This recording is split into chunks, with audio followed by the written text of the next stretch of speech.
There have been many developments in Nigeria in the last week, with events from the celebration of the country's 62nd independence to the rise of a new body of university academics.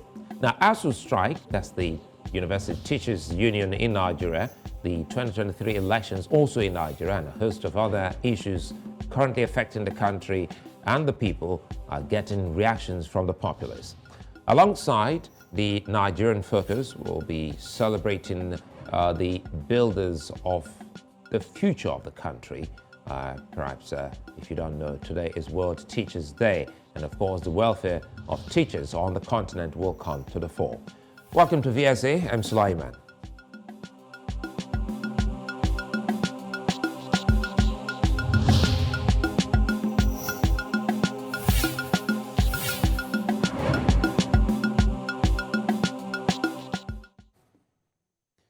Pre-election and election violence are common in Nigeria, and every election reminds Nigerians of the dangers that come with the polls. Former National President of the All Progressives Congress, Adams Oshiomhole, has said politicians are culpable for election violence and accused state governors of sponsoring the acquisition of heavy weapons.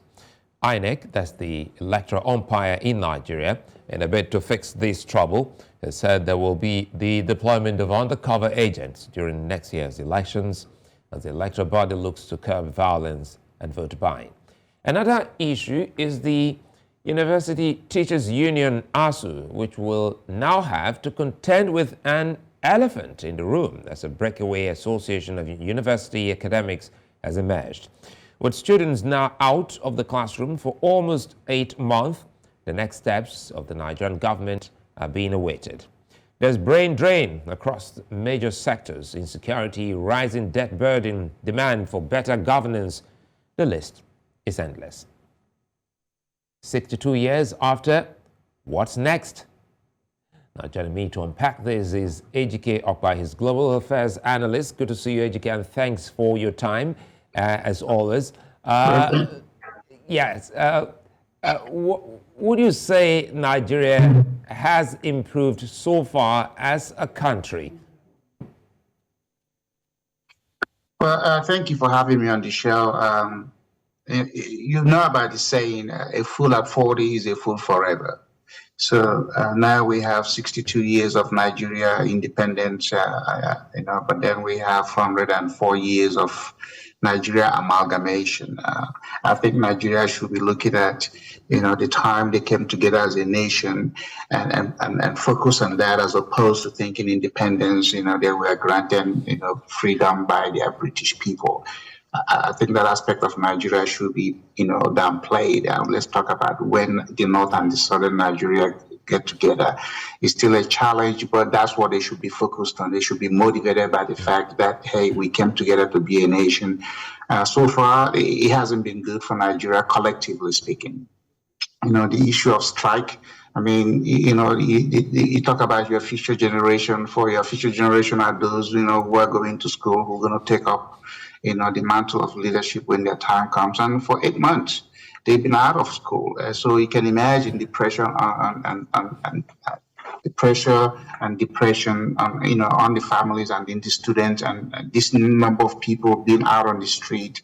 They're going to be tempted. And I don't mind, is it a devil's workshop? Is it not what we all know? And so Nigerians have to wake up and say, again, how come 36 plus 1 are the people that are holding them bondage and hostage?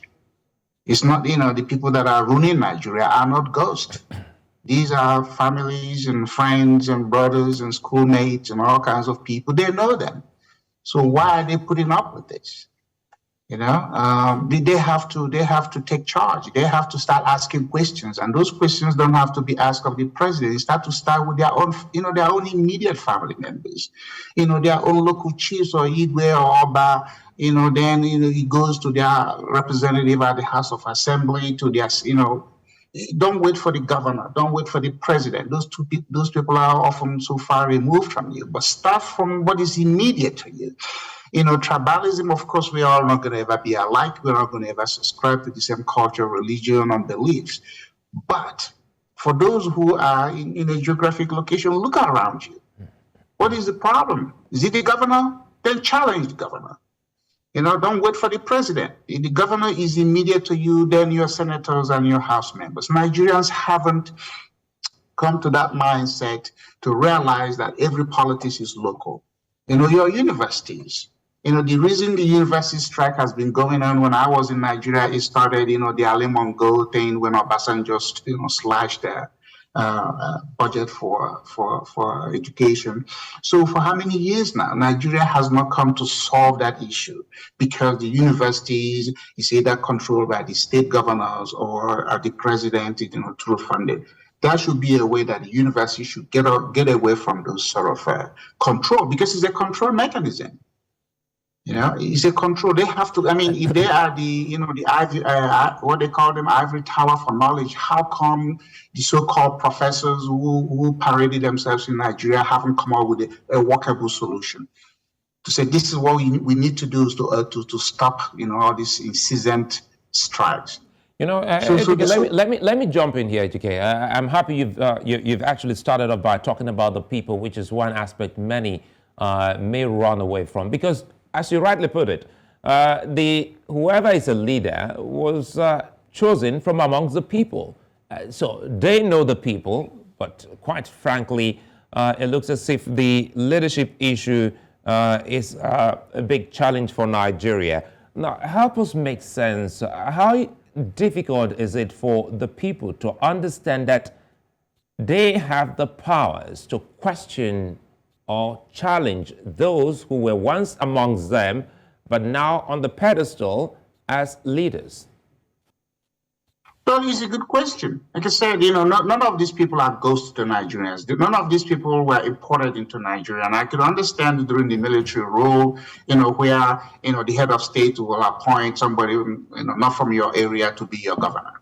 So right now, everybody who is a governor of any particular state is majority are native to that area. You knew them, or you know them, you see their houses, you celebrate their houses, you celebrate when they show you pictures of their kids graduating abroad, but you are here celebrating them and they are torturing you, they are suppressing you, and you haven't asked the question.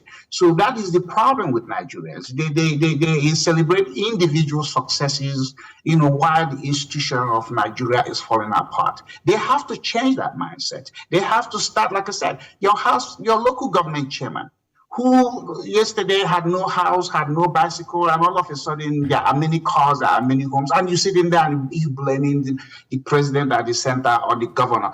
You ask the question of the local government chairman, where is the money coming from? What are you being paid? When they start doing this, then these people will wake up. But now everybody is deferring to somebody. Nigerians have this deflective character. Oh, is the Yoruba abusing the Igbos, or the Igbos are abusing somebody else, or the Fulanis? Who the heck are the Fulanis? Is it water that is in the blood of the Fulanis? Is it not the same blood? Challenge them, stand up to them. They're not the ones, but everybody takes this comfort excuse. Oh, is the Fulanis doing this? Who the heck are the Fulanis?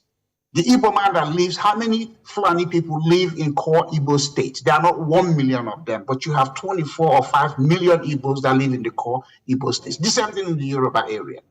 So it's an excuse, it's not the reason. So Nigerians have to wake up and look themselves in the mirror, in their faces, and say, we are the foolish people of the earth. Forget this idea of the Nigerians are smart. If you're smart, show it in how you run your country, and not how you steal from your people, and then part of the money you keep it abroad, and then you spend some of it back home. No, smart people build successful nations. Nigerians are the dumbest sort of people, and excuse my French, because this is very angering for me. Nigerians are the very dumbest people. When people are abusing them, they're looking for the next person to perhaps maybe we should actually rephrase it, and because it looks like you're putting the entire country in one basket. Some Nigerians. Well, it has to be. It has to be, because look at the ratio. Okay, what's the ratio of 37 men to 200 million people? No, what's the ratio? What sort of superpower do the 37 men have to be able to suppress 200 million people? For me, I'm always looking at the victim. The victim is supposed to be the most proactive individual in any society, because you're the one that's going to end up with the blunt end of rules or regulations passed by those who are supposed to serve you but are starving you. The Nigerian people that are supposed to serve Nigeria are starving Nigerians. And Nigerians instead are going to them, begging them, oh, come to a party, I'm going to throw you a party, or I'm going to campaign and I'm going to buy you some clothes that you can wear. They have their faces and their images on the clothes and give it to you. But statistically speaking, how many people are they reaching to do that? So, there's a psychological warfare going on with those people who are ruling Nigeria and ruling them, because, it's the politics of the purse. It's the politics of the stomach. I think some Nigerians get your point, so that we don't jump into the fallacy of hasty generalization. So we'll say some Nigerians. But again, we're here because of finding a common ground and finding a solution. And one of the key things Nigerians, we'll come back to looking at the economy, but one other aspect of the economy Nigerians have not, scratched or talked about in a long time is the aviation sector. It is instructive that one of the key things that can actually drive the economy is that particular sector. Speak to us on that, particularly knowing full well that at the moment, Nigeria isn't anywhere close to being mentioned when it comes to aviation. Well, again, Nigeria, immediately after independence in the 60s, there was the Nigerian Airways that they had the slogan, or their tagline was the elephant in the air. Obviously, because now they don't have a national carrier, it tells the story elephants really can fly. And that is because of things that started to happen in the 80s and up to the 90s, especially when Babangida, came into office. Because at that time, there was the allegation that some Nigerian pilots, were smuggling drugs. And that's why America, FAA, and the authorities, banned the airline from Nigeria. And then, of course, the natural, national way of Nigerians who like to run down everything that is Nigeria owned. You could see it with, many companies. So for how many years now that Nigeria never had a national carrier? And during Obasanjo, when Obasanjo came in the second missionary journey of Obasanjo, there was Virgin Nigeria. Charles Bronson wanted to come in and created one, and and then what happened? It ran down. You go Google this Charles Bronson statement. He would never do business in Nigeria. It's the Nigerian people's, again, the generalization is very significant in this situation, because when you're doing statistics, you look at what is the probability, what is the outcome. The probability is that most Nigerians are likely to do things to undermine the country, whether they are doing it on their own small scale, or they're doing it at the higher scale, being elected or appointed representatives. So that is why you see Nigeria for how many years now they haven't had aviation. Aviation is very critical. In fact, in Dallas, where I live, you have, DFW Airport, and then you have the American airline, and then we have Southwest Airlines. Those two airlines are top airlines in America, and they make contribution of in the billions of dollars to our area economy. Just at the DFW airport, there are tens of thousands of employees, and then there are so many other sectors. So you look at Nigerian Airways, and then you look at FAN. Look at Murtala Mohammed Airport. If not for the government support, that airport will not be viable. In America, our airports are owned by local government, that is the cities, in a quasi authority. So they operate independent of the state, the city council, the federal government. The only thing they do is they follow regulations by FAA on what to do or what not to do. I used to be the real estate appraiser for DFW International Airport, so I can speak to non-aviation issues as well as aviation issues in terms of land use. But when you go to Murtala Mohammed Airport, the largest airport or the most busy airport in Nigeria, what is the passenger count? It's less than 12 million people. And it's still being run by somebody appointed by the federal government, and oftentimes those appointments are not made on competence, it's made on connection or somebody who knows somebody. And then you have Minister of Aviation who oftentimes pick and choose what airline they're going to fund or what airline they're going to support. And in that whole process is where this money get lost and nobody's being probing anybody, no audit is being done. Nigeria needs to find, there are solutions, there are models all over the world, but the thing is there a willingness on their part to copy? Yes, they can. Then when they get home, can they paste? Is there the will to paste, to say, Mr. President, we don't need a Minister of Aviation. If we do, let it be strictly regulatory. They're not going to award a contract. They're not going to decide, oh, let me award a contract to Kaduna Airport. How many people flies to Kaduna or Sokoto or this airport? Let regional people or the states now, hey, you want an airport, you're going to have to run it on yourself, or you create authorities that will own those airlines, provide the physical facility. Because remember, there are two things that deal with aviation, the airport and the airlines. The airlines will go anywhere they have the instrumentation and the number of passengers, because they're like, your regular buses. They're looking for passengers to take from A to Z. And then along that line is also the cargo facility. So they're looking for that. If you build the airlines, if you build the airport and they have the physical things, they will come. But now, none of the Nigerian airports, apart from maybe Nnamdi Azikiwe and the one in Lagos, none of them is just basically a landing strip with one building onto the side, and how many people flies out of it. And then we haven't come to the regional aspect. For instance, Asaba has an airport, and then Anambra State has an airport.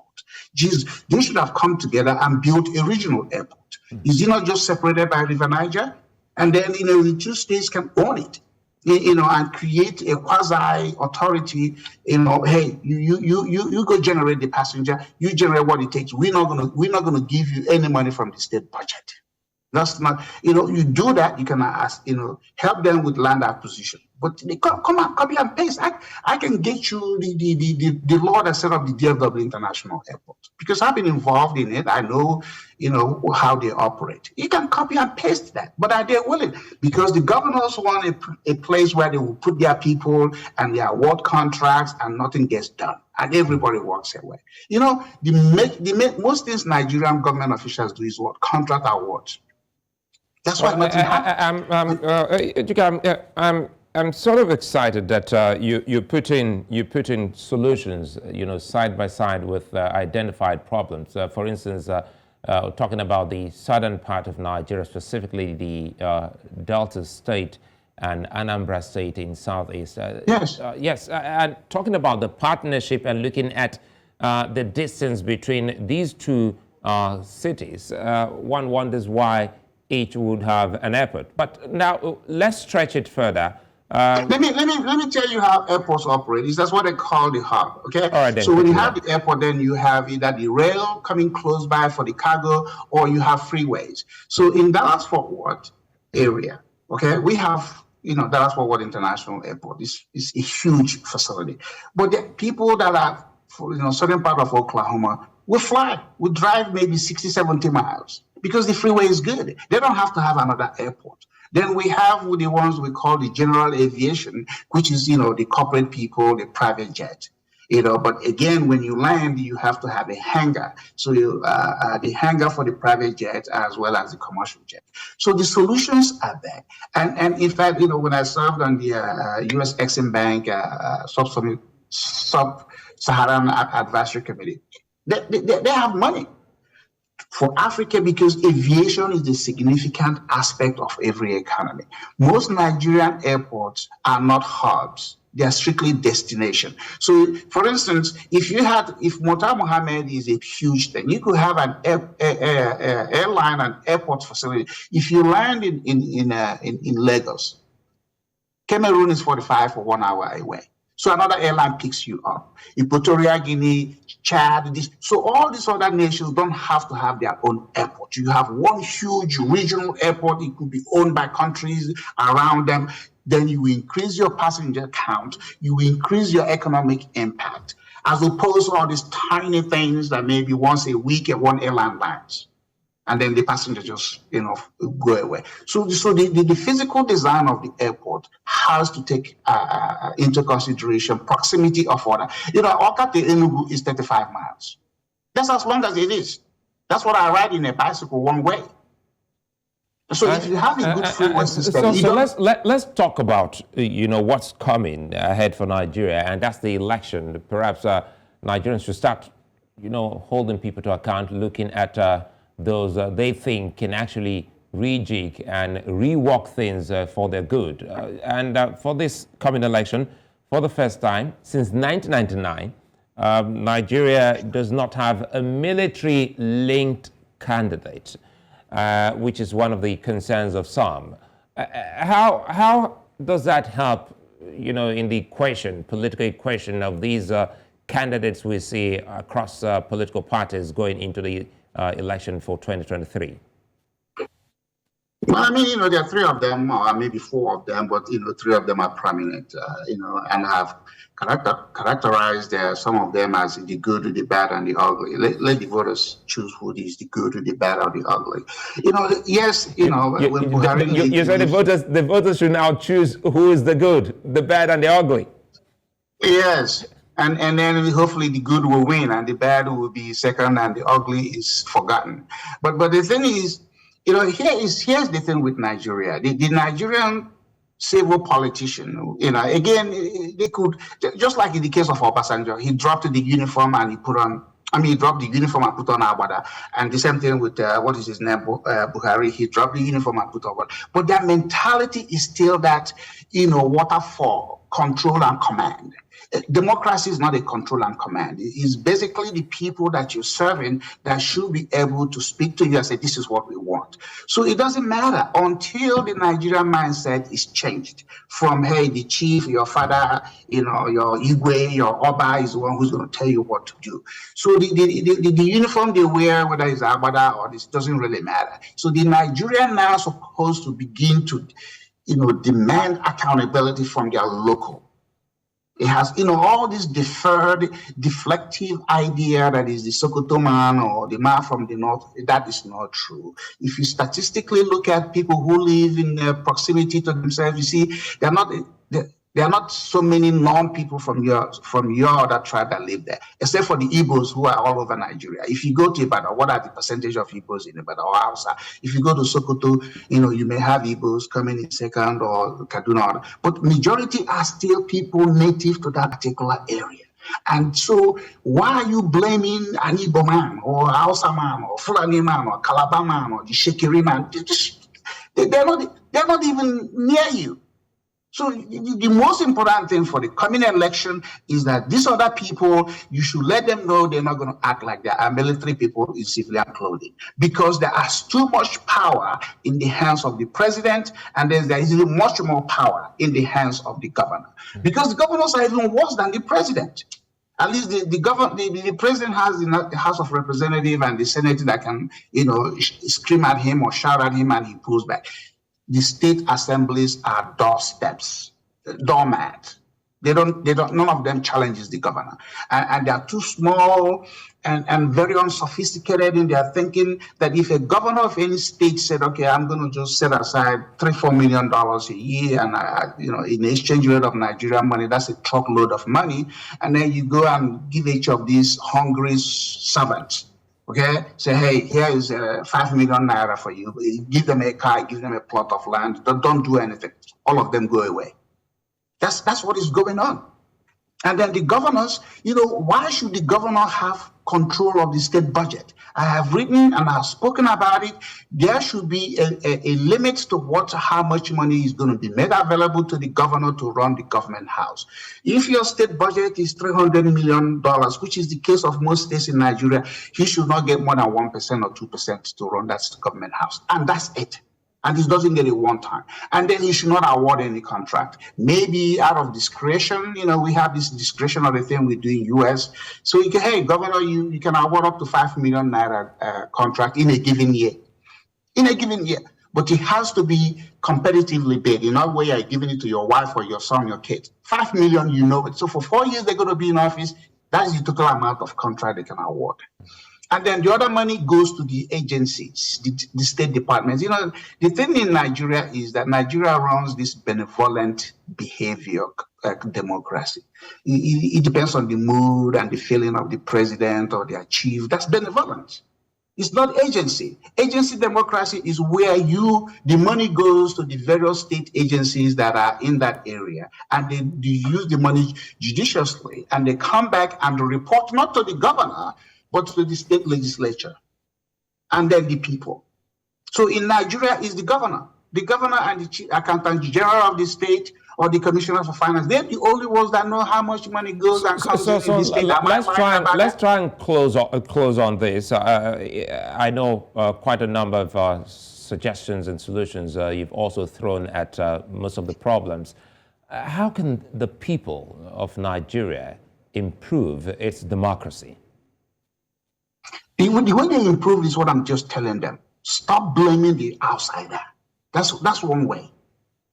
Especially the Igbos, since the war ended 52 years, have had this slogan about being marginalized. But if you look at it, since 1999, the Igbo state governors altogether have spent more than $90 billion in 23 years.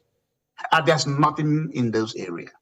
When an Igbo governor leaves office, what do? Some of them want to become senators, or they buy something in Abuja, Lagos, Port Harcourt. The Igbo governors are the most, in fact, the worst set of governors, because what they do is the money they have stolen from the center, they don't even put it in their state.